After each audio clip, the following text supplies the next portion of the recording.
Well, the Bank of Mum and Dad is back in the spotlight after a begrudging admission from Peter Dutton, the opposition leader joining a growing contingent of Aussies feeling the need to give their kids a helping hand, despite all the shiny new housing policies.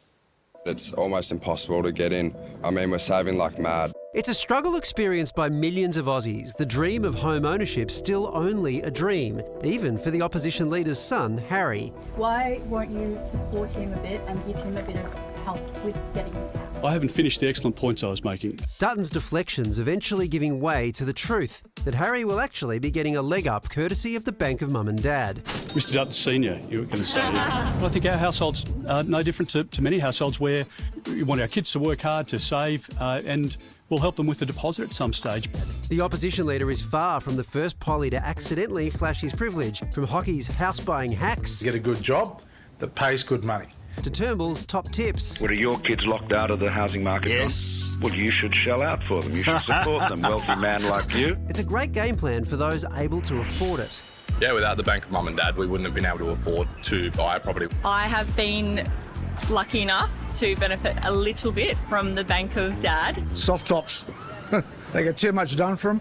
In a recent survey, 42% of first home buyers said they'd received assistance from their parents. That's double what it was in 2022, with gifts ranging from 70 grand to upwards of 200k. We have a divide between the haves, those that are in the property game already, and the haves not, and it gets wider with every generation. The number of Aussies needing a helping hand is increasing as the housing crisis worsens. Property prices are just too high and keep on rising, but you combine this with the cost of living crisis and it is becoming near impossible for many first home buyers. But experts warn parental handouts are only making the crisis worse. They are propping up their kids with extra cash, which means auctions around the country get more heated, people spend more and problem gets worse and worse. So what does it say about the state of our housing market that the big four are increasingly being supplemented by the big two? There's not a lot of hope if the parents are our only option to buy a home. I think that's putting a lot of pressure on parents. If we need to get a foot up,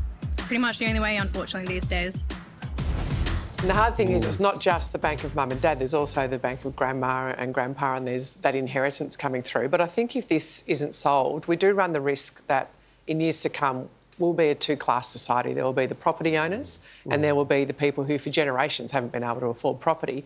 And we don't have rental laws that allow that to happen in any meaningful way that give people security. So if you had a European-style thing where renting was a secure long-term thing where you had rights like hanging up a picture or whatever, then it changes the equation. Absolutely. Yeah, I understand that. The thing is about this, it's one thing to say to parents who are in a position to afford this, you're going to make the affordability problem worse.